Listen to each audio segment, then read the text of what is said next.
মানৱদুবিল কাজিৰঙা ৰাষ্ট্ৰীয় উদ্যান আৰু কাজিৰঙা ৰাষ্ট্ৰীয় উদ্যানৰ যি জীৱকুল আছে সেই জীৱকুল এতিয়া ৰাষ্ট্ৰীয় ঘাইপথলৈ ওলাই অহা দেখিবলৈ পোৱা গৈছে আৰু পৰিৱেশটো দেখুৱাইছে মোৰ সহযোগীয়ে এইদৰে হাতীৰ জাক ওলাই আহিছে ৰাষ্ট্ৰীয় ঘাইপথেদি হাতীৰ জাক কাৰ্বি পাহাৰৰ দিশে এইদৰে পাৰ হোৱা দেখিবলৈ পোৱা গৈছে আৰু আমাৰ কেমেৰাত সেই দৃশ্য বন্দী হৈছে হাতীৰ এটা বৃহৎ জাক এইদৰে ওলাই অহা দেখিবলৈ পোৱা গৈছে আৰু কাজিৰঙা ৰাষ্ট্ৰীয় উদ্যানৰ অন্তৰ্গত কাঞ্চনজুৰিত এই দৃশ্য ইতিমধ্যে পহুৰ জাক কেইবাটাও পাৰ হৈ যোৱা দেখিবলৈ পোৱা গৈছিল। ইয়াৰ পিছতে এতিয়া হাতীৰ জাকটো ওলাই আহিছে আৰু হাতীৰ জাকটোৰ লগত পোৱালি হাতীও আছে। আমি সহযোগীয়ে দৃশ্য দেখুৱাইছে এইদৰে আচলতে ৩৭ নং ৰাষ্ট্ৰীয় ঘাইপথেদি হাতী পাৰ হৈ থকা দেখিবলৈ পোৱা গৈছে আৰু ইতিমধ্যে কিন্তু যি বন বিভাগৰ লোক আছে সেই বন বিভাগৰ লোকে ৰাষ্ট্ৰীয় ঘাইপথেদি গাড়ী অহা যোৱা বন্ধ কৰি দিয়া দেখিবলৈ পোৱা গৈছে আৰু হাতী সেই গুৰু গম্ভীৰ খোজেৰে কিন্তু এটা হাতীৰ বৃহৎ জাক এইদৰে পাৰ হৈ থকা দেখিবলৈ পোৱা গৈছে। সহযোগে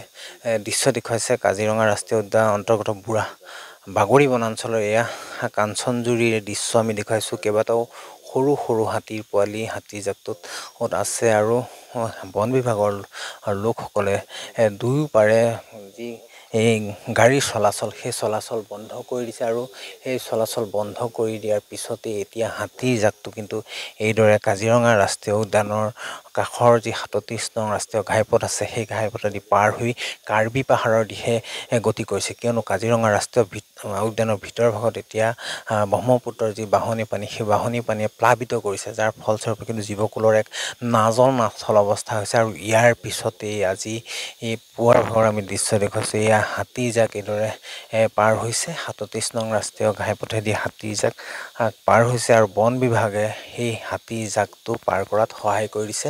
দেখুৱাইছোঁ আমি সৰু সৰু হাতীৰ পোৱালি এইদৰে আচলতে হাতীৰ জাকটোত আছে। কেইবাটাও প্ৰায় ৬-৭টাকৈ হাতীৰ পোৱালি আছে হাতীৰ জাকটো আৰু হাতীৰ জাকটোৰ যি পোৱালি সেই পোৱালি কিন্তু মাকৰ লগত এইদৰে কাৰ্বি পাহাৰৰ দিশে গতি কৰা দেখিবলৈ পোৱা গৈছে আৰু সহযোগীয়ে আচলতে সেই দৃশ্য দেখুৱাই আছে। ব্ৰহ্মপুত্ৰৰ বাঢ়নী এই পানী কাজিৰঙা ৰাষ্ট্ৰীয় উদ্যানত প্লাবিত হোৱাৰ পিছতে কিন্তু এইদৰে জীৱকুল আচলতে কাৰ্বি পাহাৰৰ দিশে গতি কৰিছে। সহযোগে দৃশ্য দেখুৱাই আছে। আমি পোনে পোনে কিছু মন্তব্য ল'বলৈ চেষ্টা কৰিম।